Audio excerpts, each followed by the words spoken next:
Mikey Warrior wants to know who you would cast as Guybrush in a live-action Monkey Island movie. Well, that's tough. Orlando Bloom. You know, Orlando Bloom, I thought that character was a pretty good take. I actually was really happy with Pirates of the Caribbean as the Monkey Island movie. Because instead of like looking, if they made a real Monkey Island movie, you'd notice all the differences and things they changed. But instead, people were looking at all the weird similarities, and it was like, and they probably made it better than it would be. It was like you're noticing how close it was instead of how far away it was. I have a question. You've got this huge kind of Michael Cera, maybe. Oh, that would be weird. Yeah, maybe Orlando would be better. You've got this huge stable of kind of beloved games and series and you know, a lot sticking your finger in a lot of people's nostalgia veins. And you don't have the rights to all of them, as we mentioned earlier, but if you did, which would you like to revisit the most of all your various creations?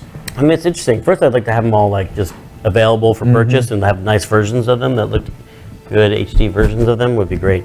I have ideas for all of them. You know, there was like ideas for Dead of Tentacle and for Grimm and for Full Throttle. I saw a headline earlier, something about you mentioning Brutal Legend. You know, I mean, and I don't know why that became, because I'm always saying like, It's really slow news time. Somebody will cough and they'll be like, breaking news! Awesome. Iwata announces new Nintendo title. I know, I've always said that. I've always said I would love to go back to the Brutal Legend world and do more, and there's, you know, we've always talked about playing, you know, having it be playable as Lion White or some other, you know, thing, but it just we have to figure out a way to, like, you know, fund it or, you know, make it, or, you know, people say you can Kickstart it. You definitely could, but it's got to be the right time and got to be able to do it right. And it's definitely not news that I would love to revisit any of these worlds. But also, I think there's a great thing to be said for just trying out new things instead. Totally. Instead of going back to the old properties. Do you see yourself doing another adventure game after this, or is it one of those things where you want to keep it fresh and mix it up more?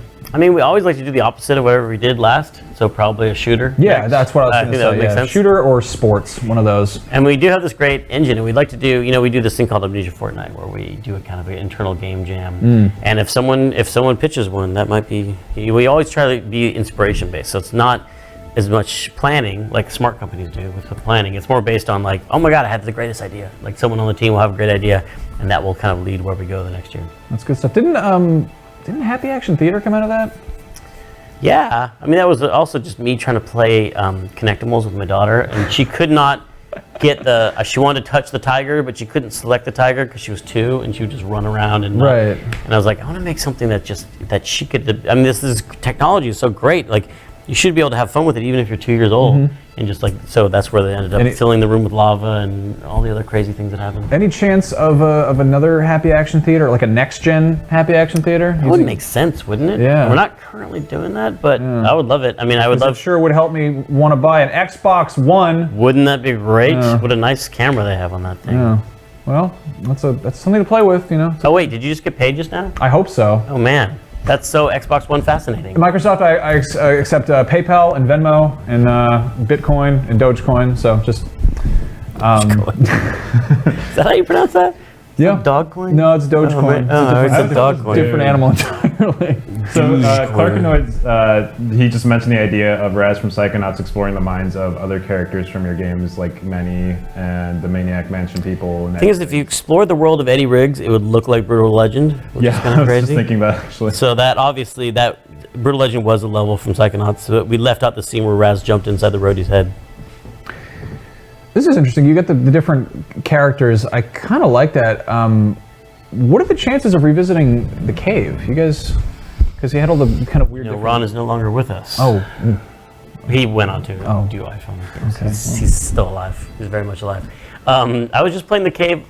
Speaking of my daughter again, she loves the cave. She loves playing the twins, which is creepy because the twins, I don't want to spoil it, but they do some bad things to their parents in that game. That's a kind of a. You should find a specialist or something there. I think maybe Ron was just trying to get me killed in a really roundabout way. His fingerprints are all over it, by the way. If I end up poisoned and I'm dead in my house, Ron Gilbert. Yeah, what are you excited about right now? Like you got a game coming out, but you playing Super Mario 64, but I was playing that with my daughter. Always, we hit the bullet points of like the thing that's directly in front of us, but you're interested in creative. Doing a lot. Like we're doing a crazy thing. Like at our company, we have multiple teams now, and it's not just the ideas that I have, but like other things. So we have, from our last Amnesia Fortnite, we have Hack and Slash going on, which is a game where you actually have to hack the game to solve the puzzles in it, which is really good. And Space Base DF9 is out now in early release, so people can actually go and build space bases and asphyxiate their crew and vent them out into space. That sounds great. That sounds like a fun time. And then, is everything else secret? A Massive Chalice was our second Kickstarter, which That's is rad right. mirror you've had sitting right here on this couch, probably. Mm-hmm. And that's a feudal strategy term, something? It's like a fantasy take on tactical strategy. Okay. Turn-based tactical strategy games. And it's already looking good, and like that's even more open than Broken Ages. You can go watch the documentary of like the team stream. They show the gameplay like as it came together when it was just like a gray person standing on a gray world, and they've shown, so you can watch Massive Chalice get made before your very eyes. That's pretty exciting. Do we have any other questions?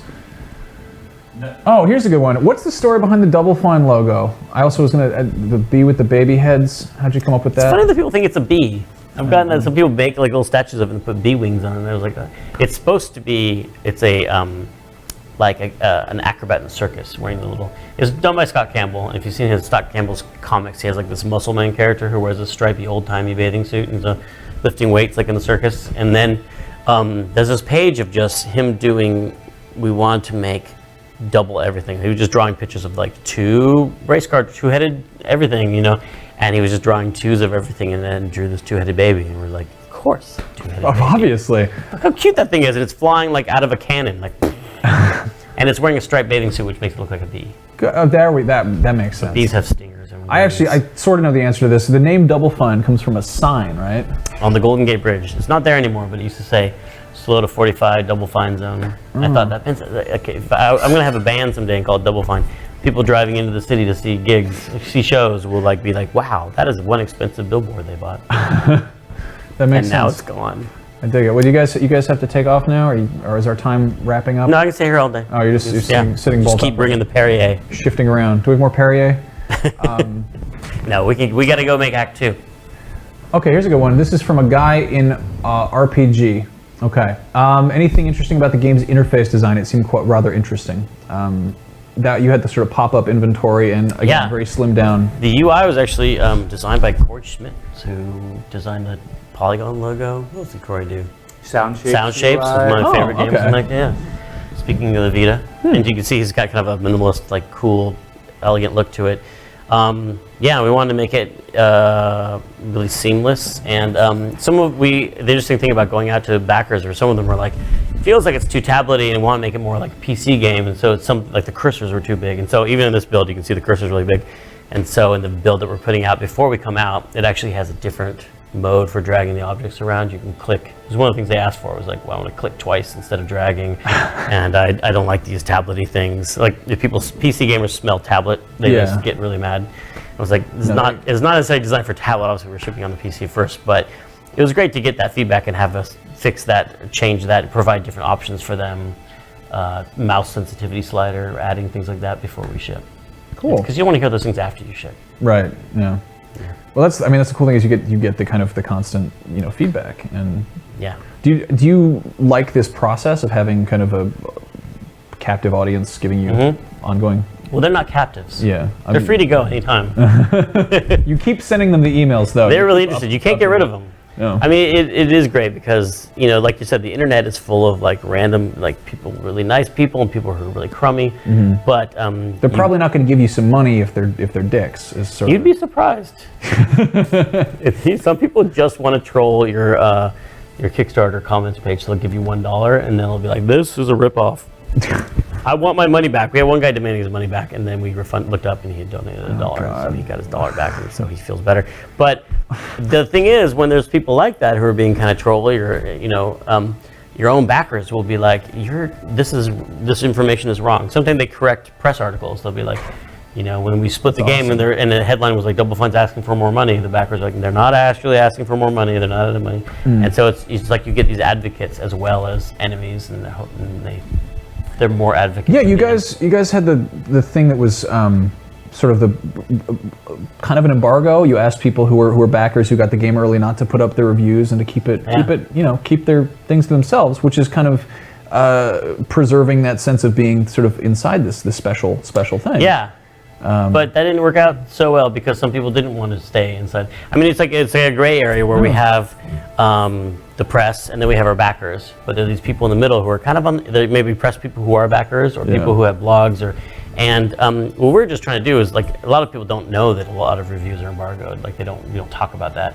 But a lot of it's because, like, oh, this guy from this magazine is in town this week, but we're not going to want reviews to go out until 3 weeks from now, but he's not going to be in town. Let's let him look at it and then embargo the review until when all the other press, to keep things fair so that all the press people can review this. And this is dirty secrets of game journalism. I'm just telling you this happens, and it's just practical, and lets all the reviewers know, oh, I can get my thing done by this date and I won't be late. And it happens all the time.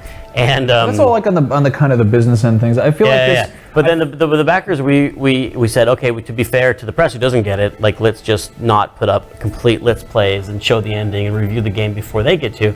But some of the people were like, well, no, I paid for this game, I get to talk about it. It's my rights as a, I have a gun and I can play my game and talk about it. Right. And so, because they were just like, we're going to break the embargo. And you were like, all right, you have a gun, go for it, that's fine. I will listen to whatever you say. But since some people were breaking the embargo, we didn't want to hold everybody to it. So we're like, okay, there's no embargo, and it's kind of worse for the game sales because that means reviews are coming out when the game's not available.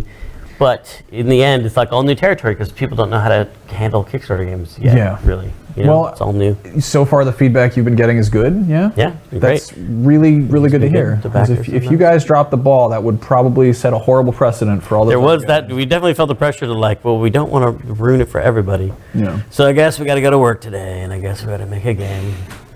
But then you've got all these nice people who are like, hey, we're rooting for you. I gave you $5 and I got a sticker, And they're definitely part of it. They're not just fans. They participated and they made it happen. No, that's so neat. And I think that there is, gamers are typically very, very vocal and very kind of, I don't want to say opinionated, and there's a certain kind of all kinds. There's definitely people who are super. There's the vocal minority, and it's hard to tell exactly how small that minority is, but I think something to do with that comes from just being in the habit of being in control of the thing that you are being entertained by. If you're good at the game, you will win it. And when you go into, you close your game and then you're in a browser window, maybe the fact that something isn't going your way will get you real angry and riled up. I don't know, and I think that being like, I paid $15 for this game that is currently just a concept. I mean, it was Double Fine Adventure. It was not a hard title. It was a big leap of faith people took in us, and that definitely felt like we had to live up to that. It's really reassuring to hear that kind of you attracted a community versus a angry mob. We got both. We got a angry mob and a community, but it's like it's definitely more positive than negative for sure. Cool. Well, we are going to hop into Brutal Legend right now. I won't be as tall as you on this. Hold on, I'm going to... Oh, God. Wait, what? Brutal Legend? What's going on with Brutal Legend?